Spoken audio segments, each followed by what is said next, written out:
Students welcome to doubt के पाठशाला। आज हम कर रहे हैं एक्सरसाइज 7.3 का क्वेश्चन नंबर 3। कह रहे two sides AB and BC and median AM of one triangle ABC are respectively equal to sides PQ and QR and median PN of triangle PQR। यानी बच्चों आपको गिवन क्या है, कह रहा है AB साइड PQ साइड के बराबर है, ये पूरी की पूरी BC साइड पूरी की पूरी QR साइड के बराबर है, AM और PN नाम के दो मीडियंस भी बराबर हैं और हमें दो पार्ट शो करने हैं। गिवन एंड टू प्रूव आप खुद लिखेंगे। अब समझिए, आपको ना एक चीज गिवन है, आपको एक चीज गिवन है कि BC और QR ना बराबर है।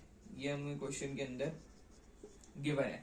तो अगर BC और QR बराबर है, मैं कह रहा हूं ma'am dividing both sides by 2, क्योंकि AM और PN मीडियन है तो वो BC किस पे मीडियन है, AM BC पे और PN QR पे। तो इसलिए मैंने BC और QR को 2 से जब मैं डिवाइड करूंगा, यानी जब मैं बोलूंगा BC बाई 2 QR बाई 2, तो ये BC दो हिस्सों में टूटेगा BM और QR दो हिस्सों में टूटेगा, उसमें से एक हिस्सा मैंने QN लिया। तो इससे मुझे BM और QN इक्वल मिल गया। अब आप बोलोगे सर BM QN इक्वल मिलके क्या कर लिया, BM इक्वल टू QN मिल करके अब हम भी अपने दो पार्ट्स आसानी से प्रूव कर पाएंगे। Starting with the first part, आपको क्या करें, triangle ABM, in triangle ABM and triangle PQN। तो ABM के अंदर आप क्या देखते हो, ट्राइंगल ABM के अंदर सबसे पहली चीज मुझे AB और PQN के अंदर PQ बराबर गिवन है। नेक्स्ट चीज मैं बोल सकता हूं कि BM और QN बराबर है, कहां से, प्रूव्ड अबव। एंड लास्ट चीज AM और PQ सॉरी AM और PN बराबर है। कैसे, क्वेश्चन के अंदर गिवन है। तो जब तीन चीजें हो जाती हैं तो हम बोल सकते हैं triangle ABM is congruent to triangle PQN by SSS congruency rule. अब SSS कॉन्ग्रुएंसी रूल से हमने फर्स्ट पार्ट तो प्रूव कर दिया। मैं अपनी मर्जी से ना क्या कर रहा हूँ, इसके अंदर कुछ एंगल्स ले रहा हूँ। मैंने कहा यहाँ एक एंगल ले लेता हूँ 1, यहाँ एक एंगल ले लेता हूँ 2, और हमने बोल दिया अगर ये दो ट्रायंगल्स कॉन्ग्रुएंट हैं तो एंगल 1 इक्वल टू एंगल 2 हम कह सकते हैं bye CPCT।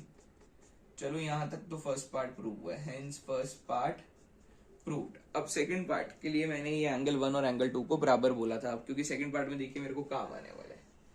Moving on to second part में ट्राइंगल ABC और PQR को आपने कॉन्ग्रुएंट करना है। तो आपने बोला in triangle ABC and triangle PQR। जब आप ABC ट्राइंगल और PQR ट्राइंगल पकड़ते हैं तो आपको क्या मिलता है कि सर AB और PQ बराबर होगा, क्वेश्चन के अंदर गिवन है। एंगल 1 एंगल 2 के बराबर होगा, प्रूव्ड अबव है। और लास्ट आपको पता है BC और QR बराबर है, क्वेश्चन के अंदर गिवन है। तीन चीजें हो जाती हैं तो हम कहते हैं ट्राइंगल कॉन्ग्रुएंट हो गए। तो ABC और PQR कॉन्ग्रुएंट हो गए by SAS congruency rule, hence second part prove. आपने ये दो चीजें प्रूव करनी थी। So thank you students, this is question number 3। Now moving on to question number 4। देखिए क्वेश्चन नंबर 4 कह रहे हैं BE and CF are two equal altitudes of triangle ABC using RHS rule. Prove that triangle ABC is an isosceles triangle. So देखो आपको बच्चों question के अंदर given क्या है, क्वेश्चन ने आपको ये बोला है कि BE और CF दो इक्वल आल्टीट्यूड्स हैं। एक तो आपको ट्राइंगल ABC गिवन है और बताया गया है कि BE and CF are two equal altitudes, ये गिवन है। और हमें प्रूफ क्या करना है, that triangle ABC is an isosceles triangle. और क्वेश्चन ने आपको बताया है कि आपने इसके अंदर RHS कॉन्ग्रुएंसी रूल यूज करके ही सॉल्व करना है। तो देखिए अब हम अपना प्रूफ लिखते हैं। हमें ना बच्चों यहाँ पे दो ट्राइंगल नजर आ रहे हैं, एक का नाम है BEC, तो मैंने बोला in triangle BEC and triangle CFB। तो स्टूडेंट्स आप क्या देखेंगे, इन दो ट्राइंगल को जब मैं कॉन्ग्रुएंट करूंगा तो सबसे पहली चीज बोल सकता हूं angle BEC is equal to angle CFB। कैसे, ईच 90 डिग्री। नेक्स्ट चीज मुझे अगर बोलनी हो तो मैं क्या बोल सकता हूं कि BC CB के बराबर है, कॉमन। और उससे नेक्स्ट चीज अगर मेरे को बोलनी हो तो हम बोल सकते हैं कि बीई CF के बराबर है। कैसे पता लगा? क्वेश्चन के अंदर गिवन है जब तीन चीजें हो जाती हैं तो हम ट्राइंगल कॉन्ग्रेंट बोल देते हैं, और ये जो ट्राइंगल्स कॉन्ग्रेंट हुए हैं ये हुए हैं बाय RHS कॉन्ग्रेंसी रूल से।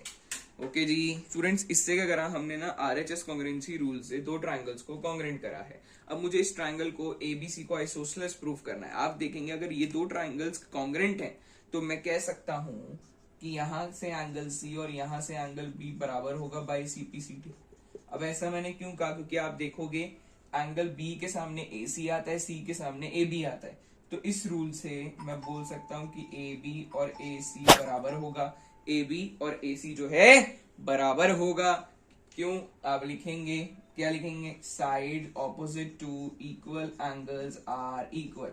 और अगर किसी ट्राइंगल की दो साइड्स इक्वल हो जाती हैं तो हेंस हम बोल सकते हैं triangle ABC is N isosceles triangle. Thank you students.